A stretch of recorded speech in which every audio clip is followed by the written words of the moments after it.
If you believe kindness goes unnoticed, wait until you hear what happened when a struggling single dad offered to help a poor farmer fix her broken shed. By the end of this story, you'll understand why good hearts always win, and why you should never judge someone by how they appear. If you love stories that touch the soul, don't forget to like this video, subscribe, and stay till the end, because the ending will make you smile through tears. It was early morning in a quiet countryside town. The air smelled of wet soil, and the sky still carried shades of dawn. Ethan, a single dad in his early 30s, pushed his rusty old pickup truck along a gravel road. His son, Noah, sat quietly beside him, clutching a half-torn backpack. They were heading to a small hardware store where Ethan had hoped to find some day work. Times were hard. Ever since his wife passed away 3 years ago, he'd been doing everything, fixing roofs, mending fences, mowing lawns, anything to put food on the table. That morning, the truck coughed to a stop right outside a weathered farmhouse.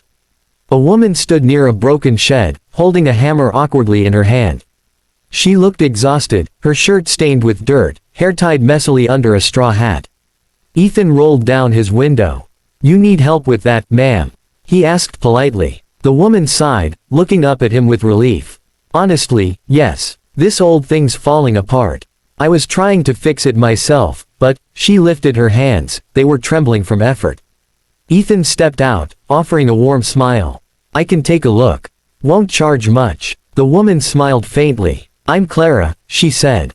"And I insist on paying fairly. You look like you could use some work." Ethan nodded, though embarrassment flickered across his face. He didn't like charity. He just wanted honest work. Clara noticed but didn't comment. She simply handed him a pair of gloves and joined him by the shed. As they worked together, Noah played with an old dog wandering nearby. The laughter of the child echoed through the field, and for a brief moment, Ethan forgot his worries. He noticed Clara watching the boy with a soft expression, almost nostalgic. "He's a good kid," she said gently. "Best thing that ever happened to me," Ethan replied, tightening a nail. "Lost his mom a few years back. Been just us since." Clara hesitated, her eyes glistening.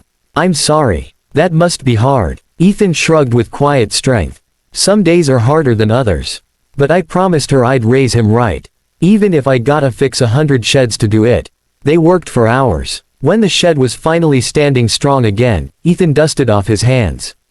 "All done. Should last you another few years."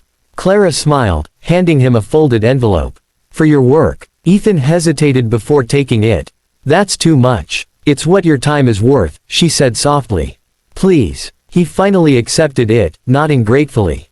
"Thank you. If you ever need help again, I'll be around." Clara smiled mysteriously. "I think I just might." As Ethan drove away, he glanced into the envelope, expecting a few bills. Instead, he froze. Inside was a check, far larger than he'd ever been paid before. His hands trembled. "This must be a mistake," he murmured. But before he could return, a sudden storm hit that night, flooding the roads. Days passed. Ethan tried finding Clara again, but the farmhouse seemed deserted. He asked locals, but no one seemed to know her, until one man chuckled. "Oh, you mean Miss Clara Monroe. That ain't no small-time farmer, son. That woman owns half the land in this county. Thousands of acres. She's one of the wealthiest landowners in the region."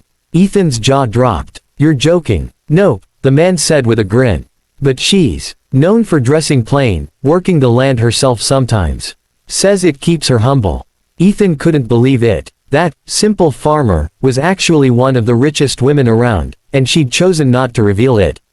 He felt foolish for underestimating her, but more than that, he felt deeply moved. The next week, Ethan returned to the farmhouse.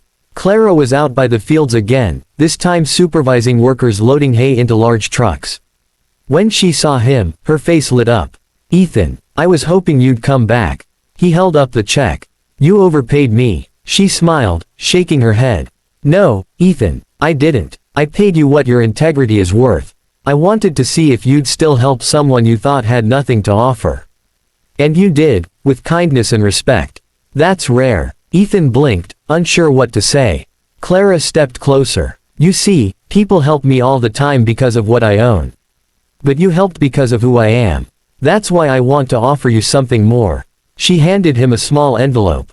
Inside was a job offer, full-time maintenance supervisor for her properties. Stable pay, housing included. Ethan's voice trembled. "You're offering me a real job?" "Yes," she said softly. "You've earned it." Tears filled his eyes. He looked over at Noah, who was chasing butterflies in the grass. For the first time in years, he felt hope flood his chest. "I don't know how to thank you," he whispered. Clara smiled warmly. "Just promise me one thing, Ethan, when someone looks like they have nothing, remember this day. Because kindness can change someone's entire story." The camera would fade on Ethan hugging Noah tightly as the sun dipped behind golden fields, Clara watching from afar with a content smile, two hearts changed forever by one act of simple compassion. So, if you're watching this right now, remember, you never lose by being kind. You never know whose life you might touch, or how that kindness might come back to you in ways you could never imagine. If this story touched your heart, hit that like button, subscribe, and share this video with someone who still believes in good people. Because sometimes, the smallest act of help can lead to the biggest miracle.